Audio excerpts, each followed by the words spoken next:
Schooling के ऊपर कि बच्चों को किस एज में हमें स्कूल में भेजना चाहिए। और इसी के साथ एलिमेंट सवाल ये, क्योंकि आज के रिजल्ट्स भी आए हैं तो देख रहे हैं कुछ एक दो खुदकुशियां भी, एक दो इस तरह के मसाइल भी।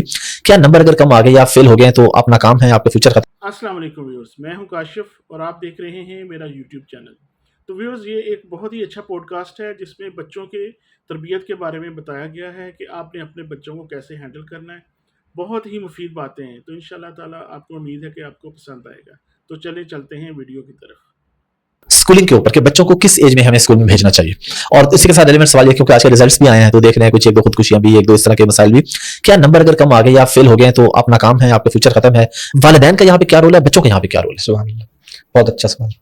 मैं आपको मुबारकबाद दूंगा कि आपने बहुत अच्छे सवाल सोचे। Thank you sir. देखिए, आपके बच्चे के जितने भी नंबर आए, कम आए या ज्यादा आए, वो पास हुआ या फेल हुआ, आप इस बात का यकीन कर लीजिए कि वो ज़हीन है। नंबरों का और ग्रेड्स का जहानत से कोई लेना देना नहीं है।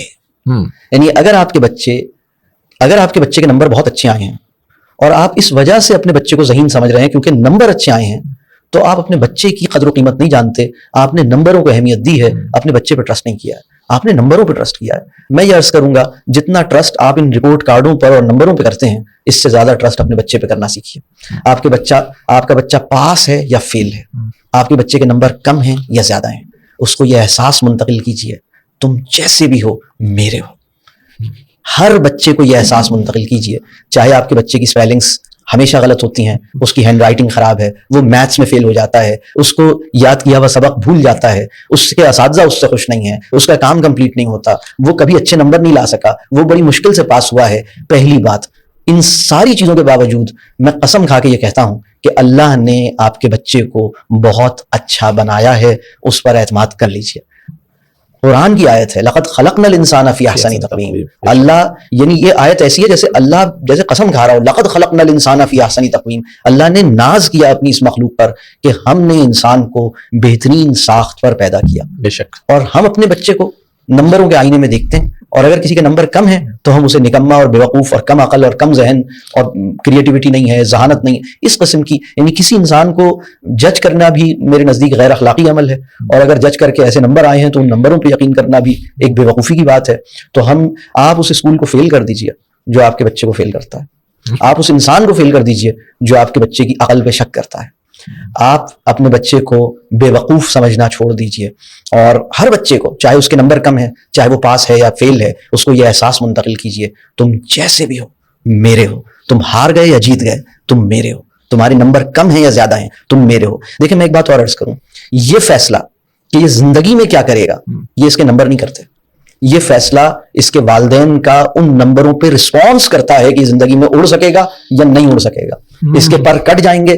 आपका क्या ख्याल है, ये रिपोर्ट कार्ड और ग्रेड्स किसी इंसान के बाजू और पर जो है ना, ये नहीं होते। बल्कि एक बच्चा फेल हो गया और उसकी माँ मुस्कुरा रही थी और उसने गले लगा लिया और उसने उसको प्यार किया और उसने उसको दुआ दी और उसने कहा, जिस रब ने तुझे पैदा किया है वही तुझे रोजी भी देगा, मुझे पूरा यकीन है कि तू भी इंशाल्लाह कोई बड़ा काम करेगा, मेरी तरफ से ये इनाम ले, मेरी तरफ से ये मोहब्बत है, मेरी तरफ से प्यार है, मुझे अपने बच्चे पे नाज है, मैं अपने बच्चे पे एतमाद करती हूँ, मुझे इन नंबरों पे एतमाद नहीं है, मुझे तुझ पे एतमाद है।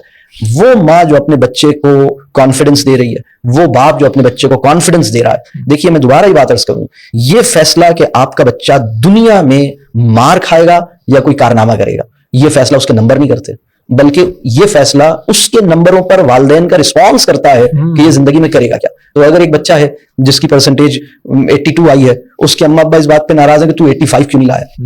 तो अजीब अजीब लतीफे हैं। मेरे पास एक खातून आई, अपने बच्चे के लिए बड़ी परेशान थी कि उसके इम्तिहान होने वाले हैं, अभी पता नहीं कैसे होगा, क्या होगा। बहरहाल उसके इम्तिहान हो गया, रिजल्ट आ गया। रिजल्ट आने के बाद मैंने पूछा, भाई सब खैरियत है? तो उन्होंने कहा, मैं बड़ा शुक्र कर रही थी, अल्लाह का शुक्र है, मैं तो बड़ी डर रही थी, मेरी बेटी जो है वो अल्लाह का शुक्र है अच्छे नंबर से पास हो गई। फिर वो कोई ग्रेड बताने लगी, मैंने कहा भाई मुझे ग्रेड ना बताएं। उन्होंने बहरहाल बच्चे का बताया कि इसके पता नहीं ए ग्रेड आ गया, इतना आ गया। बड़ी खुश थी मैं बड़ी खुश हूँ, मुतमईन हूँ। 4 दिन बाद इत्तेफाक से वो खातून दोबारा मिल गई।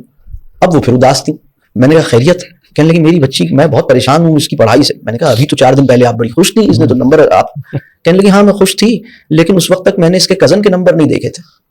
जब से मैंने इसके कजन के नंबर देखे हैं, उसके नंबर 85 थे, इसके 82 हैं। तो ये जो हिमाकतें हैं ना हमारी, हम अपने बच्चे को रेस का घोड़ा समझते हैं। हमने हिमाकत की मैराथन जीतनी है, ہم اس سے توبہ کریں. اب تک اگر ہم نمبر پوجا کرتے رہے تھے, اللہ سے معافی مانگیں, اللہ بڑا غفور رحیم ہے, بے شک. وہ بہت بڑے گناہ معاف کر دے گا. نمبر پوجا کا گناہ بھی اللہ ہی معاف کر سکتا ہے. اللہ سے بے شک. معافی مانگیے, یا اللہ میرے دل میں آپ کی محبت کے علاوہ نمبروں کی محبت بھی رہ چکی ہے, اللہ میرے دل کو پاک کر دے, نمبروں کی محبت سے نجات دے دے. آمین. تو وہ ایک رسول اللہ صلی اللہ علیہ وسلم نے نا کعبے کے اندر جو بت تھے توڑ دیا. دلوں کے اندر جو بت چھپے ہوئے ہیں اس کو توڑنے کی ذمہ داری ہماری اپنی ہے. تو ان نمبروں کا بت جو ہے نا توڑنا پڑے گا.